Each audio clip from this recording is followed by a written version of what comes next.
Although we may be different, we all receive the spiritual gifts from one source, which is the Spirit itself. Then we had Tabo come through and teach on chapter 30, which is the famous chapter 30 that a lot of us know, and that was last week. When I was reading on chapter 12, 13, and 14, I know we have not touched on 14, but specifically when I was reading on chapter 12 and researching what Paul intended in the book itself,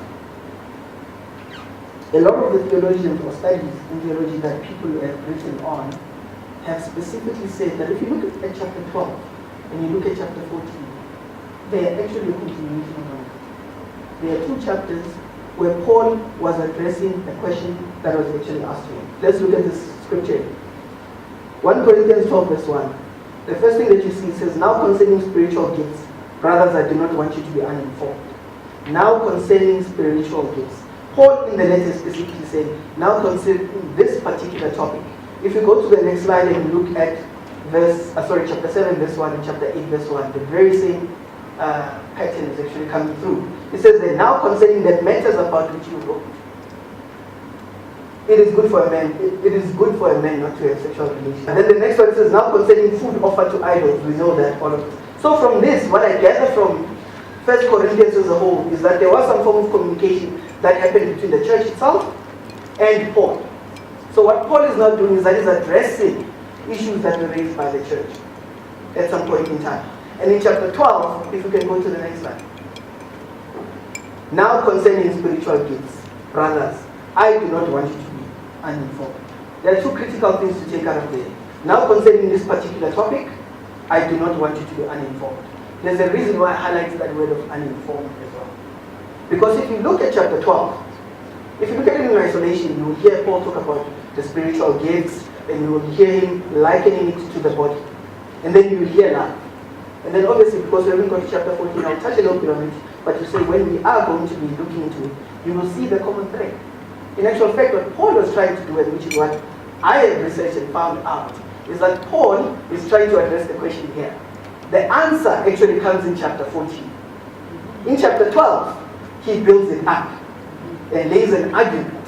In chapter 13, he says, although I've built an argument, I want you to know that in its own, it's not sufficient. This love is big to make this better. Then an answer is in chapter 14. What I want to talk about now is the various ways God's Spirit gets worked into our lives. Obviously, that's the one that talks about, this is a different translation to the one I just showed you. Okay. This is complex and often misunderstood. But I want you to be informed and knowledgeable before I answer a question. I want you to understand the basis of where I'm coming from. That is what Paul is saying. Remember how you were when you didn't know God. Led from one phony God to another, never knowing what you were doing, just doing it because everybody else did it, following the status quo, basically. It's different in life. In this life, God wants us to use our intelligence to understand as well as we can. For instance, by using your heads, you know perfectly well that the Spirit of God would never prompt anyone to say Jesus be damned. Nor would anyone be inclined to say Jesus is Master without the insight of the Holy Spirit. God's various gifts. I highlighted the various. God's various gifts are headed out everywhere, but they all originate in God's Spirit. God's various ministries are carried out everywhere, but they all originate in God's Spirit.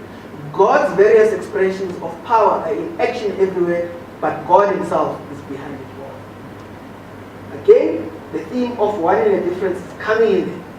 But critical, why do you think this was happening? In actual fact, the more I read it and I checked what the theologians were talking about, is that for a great deal of the people in Corinth, they were addressing or seeing spirituality, or people that were actually spiritually inclined, as people who were able to actually speak in tongues. If you are not able to speak in a tongue, you are not inclined as actually spiritually proper. And I just want to read here what some of these guys are saying, because I don't think I can put it as well as they put it. So some of these theologians, this is what they observed about the church in Corinth at that point in time. That the surest sign of the presence of power of the Spirit was definitely speaking in tongues. The surest sign that the Spirit existed in you was the fact that you could speak in tongues. Another one argued or remarked that they had maintained that speaking in tongues is the main or only evidence of possession by the Spirit. If an apostle, for example, speaks in tongues, then he can be known to be spiritual. In general, only those Christians who have this gift are to be classed as spiritual. So Paul then begins to structure his argument that no, it can't be the case. And if you read those words like various gifts, already he's talking about a variety of gifts, not just one gift. That's what Paul is already arguing. Again, I'm building that. Paul answers the question in chapter 14. In chapter 12, he's still building the basis for his argument in why he believes that tongues is not the only gift that qualifies you, if I can use that word. Because they believe that to be qualified as a Christian, and the fact that you have a spiritual gift is the fact that you could stand in front and utter tongues in foreign tongues or languages that people couldn't understand. But Paul argues, he says no. Various gifts are handed out. Another thing, they are handed out. It is a gift that one does not get themselves. They are handed out everywhere, but they all originate in God's Spirit. But now I want to lay out a far better way for you. Now listen to that statement. Now we are connecting. That is the last line of chapter 12. We are transitioning to chapter 13. But now I want to lay out a far better way for you. Let's look at the next line. We are moving from chapter 12. He just said the better way. What is chapter 13 saying? The way is that of love. He could have gone straight to chapter 14 and given an answer, but he says, whoa, let me qualify all these gifts that you want, that you pursue. If pursued outside of love, rubbish, nonsense, wasteful. You have wasted your life by pursuing chapter 12 without chapter 13. Let's go into it quickly. Its necessity and importance, love's necessity and importance. If I speak in the tongues of men and of angels, starts there again. Connects from what we just ended and it starts. It says, if I speak in the tongues of men and of angels, tongues of men, I think maybe these are tongues, like it's our tongues. If you are brilliant at 11, being able to talk. I can preach here in Zulu, I can go somewhere else, preach in Spain, and preach in Spanish, and that of angels, what, if I speak in the tongues of men and of angels, this is the tongues that we can use. This is when they're now talking to God. If you are able to do that, but have not life, I am a noisy gong or clanging cymbal. Are we aware of our various gifts, various ministries, and our various expressions of power, and how we act in love based on our awareness and understanding?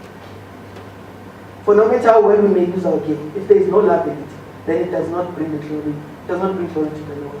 It does not please God. We are way outside of